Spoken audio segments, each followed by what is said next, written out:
I don't think I want to marry my girlfriend anymore. Do I break up? Duh! I, 28 male, have been dating my girlfriend, 28 female, for over 5 years now. We met each other senior year of college and have been together since. At first, our relationship was going pretty great. We generally match well together, but more introverted, have similar interests, and had good sexual chemistry. I admire her and respect her and love her. We've been through a lot together. COVID-19, deaths in the family, job and career struggles, family issues, and we still stuck together. But certain things are popping out more than before, and I'm beginning to want to leave rather than hold on to hope things will change. There was a time I wanted to marry her, but there are reasons I'm reconsidering. For instance, comparing our relationship to my friends and her friends. Comparison is a thief of joy, my friend. Don't do that. Our friends are either engaged or are living together in their own apartments. However, due to my girlfriend's circumstances at home, we were unable to do so. Her mother had a stroke and had the beginning stages of dementia before she started college, is bound to her bed, and my girlfriend is her primary caregiver. My girlfriend's father left and moved to a different state and can't help her. She stated that if we move in together, that her mother would be living with us in a spare room and we'd have to care for her. I feel horrible for saying this, but I just don't feel comfortable with that idea. Oh, bro, I'm not on your side anymore. No, I don't like you right now. Her family also just doesn't like me. My girlfriend's mom likes me. However, her sister has never liked me. Same with her aunts and some cousins. My girlfriend recently said it's because they are racist towards me because I am white. I don't want to marry into a family that completely prejudges me based on my race, and to possibly bring children into that. My girlfriend, and part of caring for her mother for so long, has sacrificed so much. Her career goals changed. She was never able to get a driver's license, so I have to drive her almost everywhere. We live about 45 to 50 minutes away from each other. Even though we went to college and we both walked at graduation, she never got her diploma, and it's been 5 years and she still doesn't have her degree. Therefore, she can't use it to get whatever job she's qualified for. She's working part-time jobs and using the money on food, her mom, and her house, and the rest I chip in. Again, I feel bad, but it all feels like so much of a burden. But then again, I can only imagine how she must feel. Whenever we call each other, it's always something negative or sad. We talk about our days, interests, what we want to do, etc.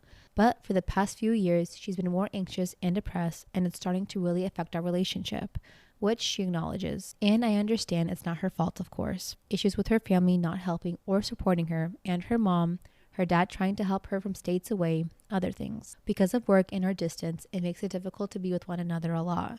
Maybe seeing each other 1 to 2 times a week. My friends and family have noticed a change in my overall attitude, and I've mentioned maybe my girlfriend and I take a break. I've just been more unhappy and uncertain for the future, and I feel myself falling out of love.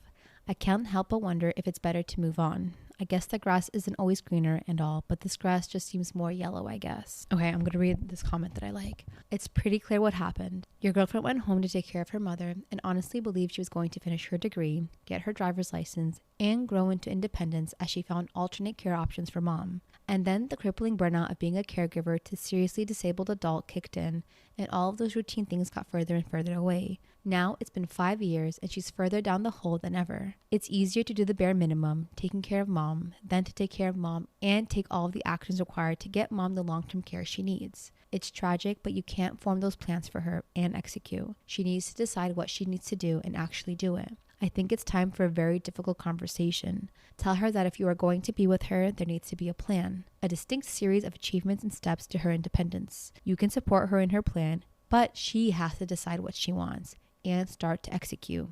And if she can't do this, then you'll have to end it.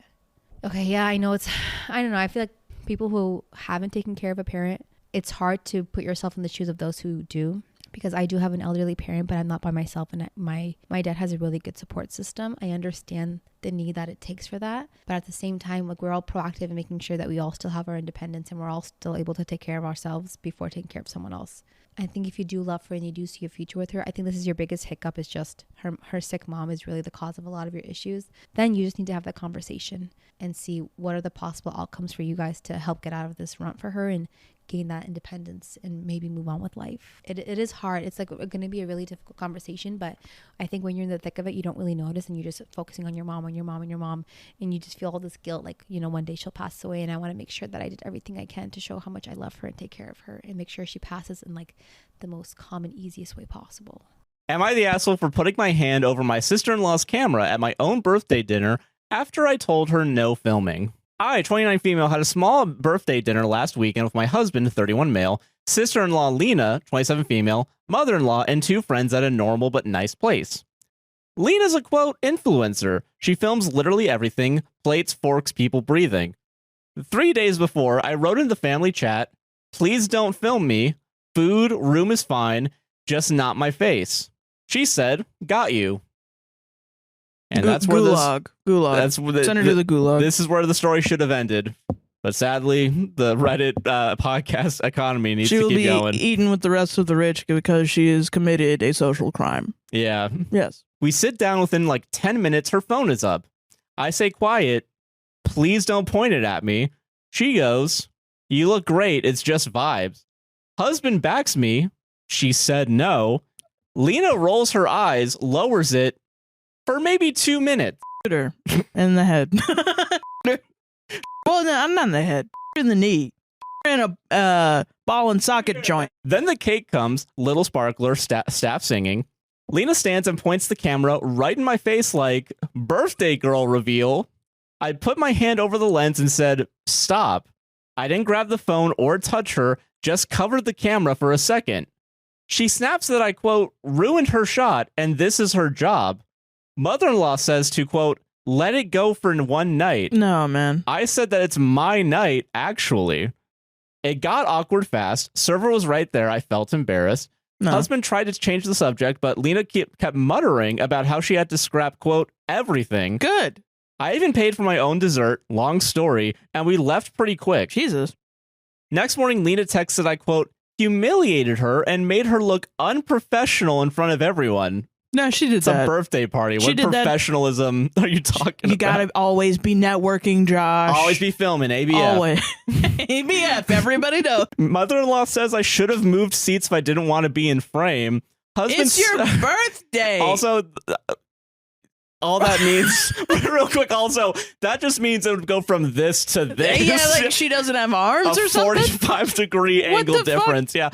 Mother-in-law says I should have moved seats if I didn't want to be in frame. Husband says my boundary is fair, but maybe I, quote, made a scene by doing it during the song when eyes were already on me. Go to a new state, divorce your husband, cut off your whole family. They're ass. Is this real? I can't believe this is real. No one's on your side?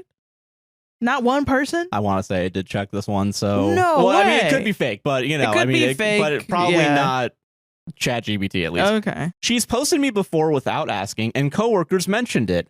I've asked her to blur/remove, and it turns into drama, which is why I set the boundary in writing before dinner. Why I might be the asshole. Public place, I did physically block her shot, and yeah, it was during the song. No. I could have stood up and turned away or something, but also, I don't want to be online against my will, especially on my own birthday. You gotta stop downing yourself, man. You can't be doing that. I don't know. Am I the asshole? No, obviously not. Very obviously not. As a quote-unquote influencer, this influencer needs to be taken out. Am I the asshole for getting our son a luxury car when I never have money for my ex-wife's kids? I, 47 male, have one son, 16 male, with my ex-wife, 44 female, Anna. We actually have an okay relationship, but things just didn't work out because I put my career first, and she's more of a follow your heart kind of person, financially irresponsible. We divorced when she was pregnant with our son, and then she had his brother, 15 male, and his sister, 14 female. Anna always complains that I have money to spend on our son, but I never spend anything on his siblings when their dad, her husband, gets my son things. While that's nice of him, I'm not interested in the whole blended family thing. I have one child, and that's it. So I don't buy them birthday or Christmas gifts. I don't take them on vacation or anything like that. But of course, I get my son those things. And there's always a fight when I take our son out of school to travel. She thinks it's unfair to his siblings, and I'm making him fall behind. Honestly, that's not the reason. She's just in denial. He turned 16 last week, and I got him his dream car, which is a luxury car. But the way I see it is any car is a luxury since any new model can be so expensive. So I don't think it makes him spoiled. But it would be one thing if I was breaking the bank. But since I'm not rich. That's the craziest humble bragging. Like, I got it like that. I got it, so why not spend it? And he's my only son, he should have whatever he likes. Anna is overprotective, in my opinion. She accused me of getting him a car he could kill himself with. And she was upset because with that money, I could have gotten all three kids cars. Or at least money for ones in the future. I got mad too, because first of all, her kids aren't old enough to drive in the end. And when they do get old enough, why would I be the one buying them a car? I might be the asshole because I did call her that word in front of our son. And I told her I never cared about her kids when she pointed out that I never get them gifts for their birthday or holidays. She said I was being heartless, but that's just how I really feel. I don't want to be anything to them. Right now, I have the car because she won't let him keep it at her house, which just feels petty to me. Top comment. Your wife and her new husband have a blended family. You have your son and your son only. Yes, it's nice that her husband is buying gifts for your son because that's his stepson. Her children are not your stepchildren. She is weirdly delusional.